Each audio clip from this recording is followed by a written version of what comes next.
Good day, everyone. My name is RJ, and today I invite you to explore the most profound aspect of human existence, the search for meaning and purpose.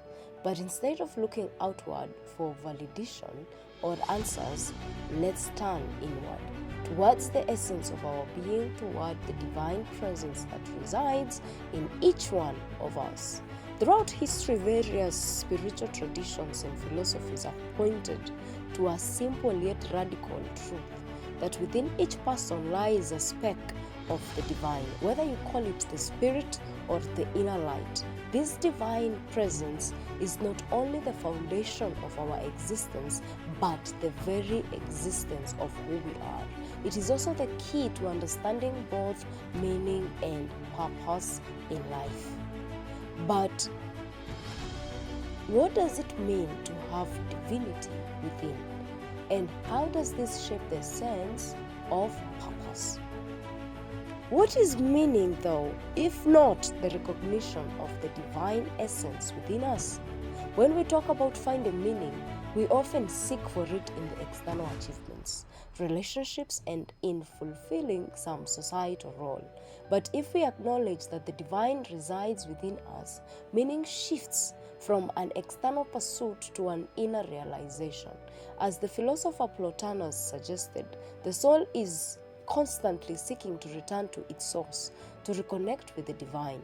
Our deepest meaning, then, is not something we acquire from the world, but something we uncover within ourselves as we awaken to our divine nature. The divine presence is not passive, it is creative, it is life-giving, it pushes us towards growth, towards life, towards transcendence. Do you realize that all this is within you? Or are you still seeking in the surface level distractions of the world for meaning and purpose? Consider this. What if meaning in life is not the process of aligning ourselves to something external, but to something internal? Aligning ourselves with the inner divinity. The philosopher Weldo spoke of the oversoul, the idea that the human soul is connected to a greater divine reality, a collective spirit that we all collectively share. According to Emerson, the more we align ourselves with this oversoul, the more we live in accordance with our true nature. And living in this way brings meaning, not because we achieve something in the material world, but because we are in harmony with the divine presence within us. Purpose then becomes the expression of this divinity. Our purpose in life is not just to survive, accumulate wealth, or achieve status. It's about the unfolding of the divine essence in the world today.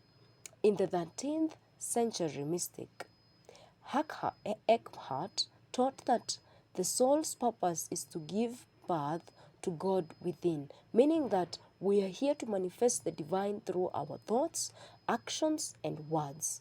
Purpose in this sense is not something you find. It is something you already carry within you. It is the unique way in which you are called to reveal the divine presence to the world.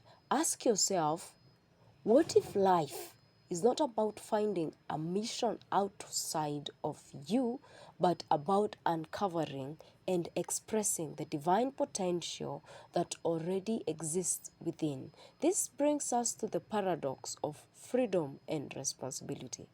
The divine presence within us grants us a profound freedom, the freedom to create, to shape our lives, and to define our meaning. But this freedom is not without its weight. As Jean Paul said, man is condemned to be free. With freedom comes responsibility to realize that we are not just passive recipients of meaning, but active creators of it. When we acknowledge the divine within, we take on the responsibility to live in a way that reflects this sacredness. As you live in alignment with the divine potential within you, you become the divine essence of the Creator made to use now and continually. So I'm going to ask you, are you living in the manner that your higher self would live, or are you allowing fear, distractions, or doubt to obscure it? Perhaps when viewed through this lens, it is not a grand destiny waiting to be revealed. It is the act of continually embodying the divine in our everyday life, in every moment of the day and time. It is the present, it is the past, and it is the future. It is present in the small, seemingly significant moments. It is present in the way we treat others, in the integrity we uphold, in the love we give. Victor suggested meaning is found not in what happens to us, but in how we respond to life. Perhaps we can look at it like this. Purpose too is in how we choose to manifest the divine presence within us moment by moment. And what of suffering, RJ? In this journey of embodying the divine, we cannot escape suffering, but suffering itself can be transformative. Lewis once wrote that pain insists upon being attended to.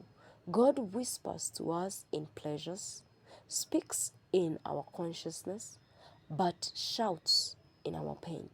It is his megaphone to arouse the deaf world.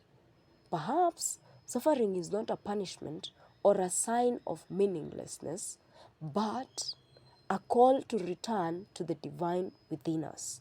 It is often through suffering that we are stripped of illusions and brought face to face with our true selves, with our soul's deepest calling. The purpose of becoming, the eternal evolving of meaning and purpose, can also be seen as the divine presence unfolding within us over time. Philosophers like Heraclitus believed that life is like a constant flux, that everything is in a constant of state of becoming. If we carry the divine within us, this process of becoming is a sacred one. We are continually evolving, and so too is our understanding of meaning and purpose. Each phase of life, each challenge, each joy is an opportunity to reveal more of our divine nature. Do you allow yourself the freedom to evolve, to grow deeper in your understanding of your purpose, and let your life become a living expression of the divine? So, I leave you with this. What if the divine presence within you is not a distant idea, but a living reality that shapes our every thought and action? What if meaning is recognizing that the divinity and the purpose is the way you bring it forth, or what you bring forth into the world? Right now, at this moment, you have the freedom to align your life with that sacred presence. The question is, will you? Thank you.